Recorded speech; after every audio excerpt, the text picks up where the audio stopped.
Bonjour, une fois encore de plus, bienvenue à notre vidéo. Nous restons toujours dans la théorie du producteur, mais dans cette vidéo, nous allons nous appesantir sur les coûts de production, mais de manière spécifique sur le coût marginal de production à court terme. Et nous allons définir dans cette vidéo le coût marginal de production, mais avant de le définir, nous allons le calculer. Et pour pouvoir le calculer, nous allons mettre en place tous les outils nécessaires afin d'y parvenir. Et nous avions vu dans nos précédentes vidéos que le coût total à court terme est composé de deux parties. Il y a une partie variable qui rémunère les facteurs variables de production et une partie fixe qui, elle, rémunère les facteurs fixes qui interviennent dans le processus de production. Et nous avions aussi représenté ce coût de production dans le plan. Et pour pouvoir le représenter, nous avons fait le choix d'utiliser des courbes de forme cubique pour représenter la partie variable, comme vous pouvez le constater là, avec cette courbe-là. Tandis que pour les coûts fixes, nous avons utilisé des courbes linéaires et horizontales. Pourquoi? Parce que simplement, les coûts fixes stipulent quoi? Ils stipulent simplement que le niveau de production n'impacte pas le coût de production qui est fixe en ce moment. Comme vous pouvez le constater là, quel que soit le niveau de production de l'entreprise, cette partie-là reste constante. Tandis que cette courbe-là, qui est une courbe cubique, varie en fonction du niveau de production. Et nous avons dans ce plan le coût total de court terme de production. Et c'est sur la base de ce graphique que nous allons inférer le coût variable de production, le coût marginal, disons, de production de courte période.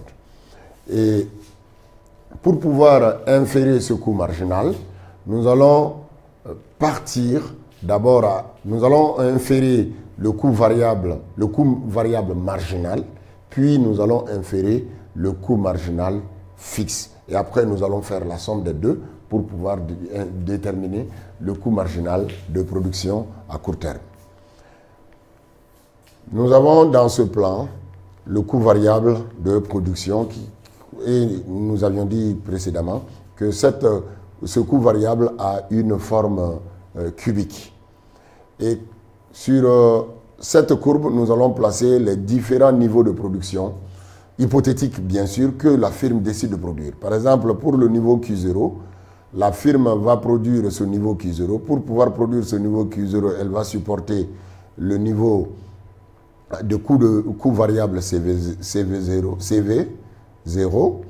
Et pour le niveau Q1, elle va supporter bien évidemment un niveau de production supérieur pour la simple et unique raison que la quantité produite a augmenté. Et pour le niveau Q3 et Q2, elle va supporter un autre niveau de coût de production élevé qu'on note ici par CV3. Donc, qu'est-ce que nous constatons? Nous constatons simplement qu'au fur et à mesure que le niveau de production augmente, la quantité produite, que le niveau de production augmente, le coût variable de production augmente aussi, comme on peut le constater là. Maintenant, à partir de cette représentation-là, nous allons maintenant inférer le coût marginal de production, mais le coût variable marginal, bien sûr. Et comment on peut le faire? Vous vous rappelez un peu la technique que nous avions utilisée quand nous étions avec la productivité marginale. C'est la même technique que nous allons utiliser pour inférer le coût marginal. Quelle est cette technique? Elle consiste à tracer sur cette courbe-là, pour n'importe quel point, des droites ou encore des courbes linéaires qui sont tangentes à n'importe quel point de cette courbe de coût variable que nous avons. Et à partir de ces droites-là, nous allons déterminer la pente de ces droites. Comme la pente de ces droites, ces droites seront tangentes à des points de cette courbe, Donc, au point de tangence, les deux points auront la même pente, ce qui est une logique mathématique. Et pour y parvenir, nous allons par exemple tracer, comme vous pouvez le constater là, nous traçons cette droite-là et elle est tangente au point A. Et à partir de cette droite-là, nous allons déterminer sa pente. Sa pente n'est autre chose que la tangente. Et une fois qu'on détermine la tangente de cette droite-là que nous avons là, dans la mesure où les droites ont une pente constante, ça veut dire que la pente de cette droite, à n'importe quel point sur celle-ci, va être égale à la pente de la courbe en ce point. Et c'est cette pente-là qui est le coût marginal, le coût variable marginal, parce qu'on se trouve sur la courbe de coût variable marginal. Et pour pouvoir déterminer maintenant la tangente, on peut tracer une autre droite verticale là et horizontale ici. Et cette droite horizontale va nous permettre maintenant d'avoir un triangle. Et nous avons un mini-triangle que nous avons formé là. Et on cherche la tangente de ce mini-triangle là. Et en obtenant la tangente de ce triangle, nous allons avoir en ce moment le côté opposé à cet angle sur le côté adjacent. Mais la longueur de ce côté opposé n'est autre chose que la différence entre CV1 et CV0. Tandis que le côté adjacent à l'angle est pris en compte par la différence entre Q01 et Q0. Donc, la tangente va nous permettre d'avoir la pente de cette droite. Comme cette droite est tangente en ce point, et que la pente en ce point est égale à la pente à cette courbe, et cette pente n'est autre chose que le coût variable marginal. Et ce qui va nous permettre maintenant de trouver la tangente là, ça va faire quoi? CV1 moins CV0, comme vous pouvez le constater, sur Q01 moins Q0, comme vous pouvez le constater sur cette droite. Et c'est ce qu'on va appeler en réalité la valeur du coût variable marginal. Et à partir de là, nous avons la variation, ce qui va nous permettre que ça va être la variation du coût variable sur la variation de la quantité produite. Si la variation est infinitésimale, ça veut dire qu'elle n'est pas assez grande, les deux valeurs-là, cette valeur-là va être égale à la dérivée de notre coût variable de production. Donc, nous aurons en ce moment que le coût variable marginal n'est autre chose que la pente de notre courbe de coût variable et qui n'est autre chose que la dérivée à n'importe quel point ou encore la pente à n'importe quel point de cette courbe-là. Et à partir de là, nous pouvons chercher par exemple la pente pour le point B. On peut le faire pour n'importe quel point. Et on trace encore une droite verticale maintenant pour former un triangle. Et ce triangle va nous permettre maintenant d'avoir encore une valeur comme celle-ci. Ça va nous permettre d'avoir le coût marginal en ce point B. On peut faire pour le point C aussi.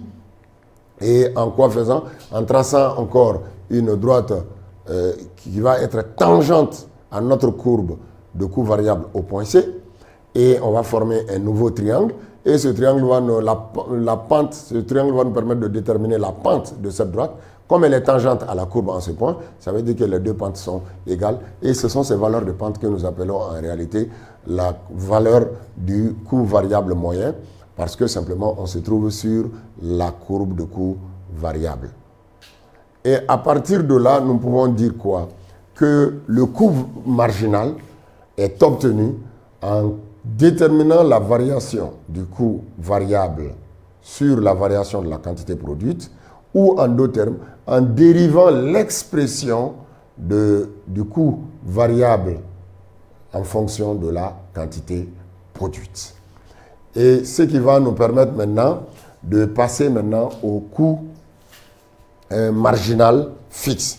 Parce qu'on a dit que le coût total est composé à court terme, est composé d'une partie variable qui rémunère les facteurs variables et d'une partie fixe qui rémunère les facteurs fixes qui interviennent dans le processus de production. Après avoir déterminé le coût variable marginal, nous passons au coût fixe marginal. Et c'est le même procédé, c'est la même technique que nous utiliserons. D'abord, on va représenter le coût fixe dans le plan. Et le coût fixe dans le plan va nous permettre d'avoir une courbe linéaire qui va être horizontale. La voici.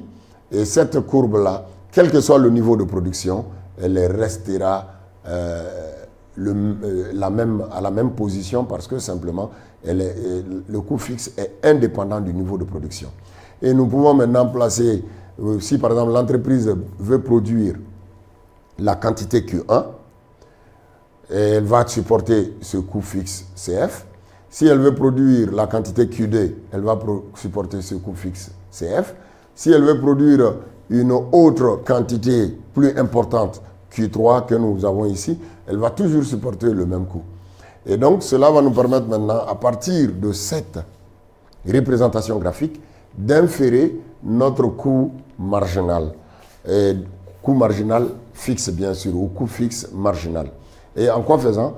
En traçant simplement une tangente ou encore une corde à chaque niveau.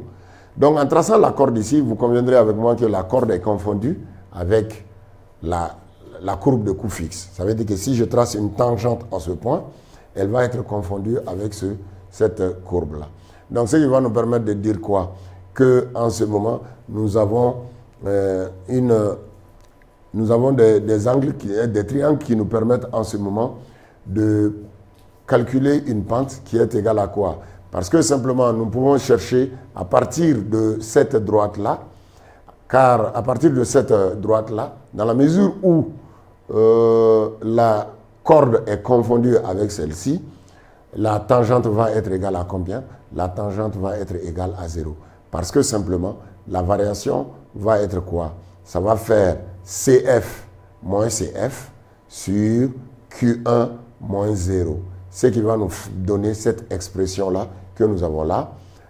Le coût fixe marginal est égal à CF moins CF sur Q2 moins Q1, ce qui va nous permettre de trouver 0 sur la variation de la quantité produite, ce qui va nous permettre d'avoir les 0 ici.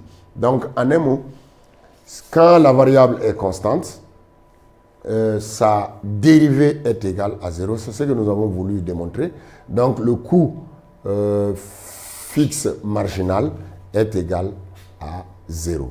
Donc, à partir de cette expression-là, nous avons pu calculer précédemment le coût variable marginal et nous avons pu démontrer que le coût fixe marginal est nul.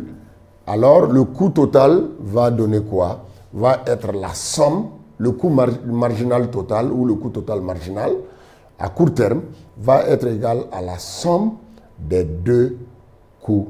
Ce qui va nous permettre de dire quoi?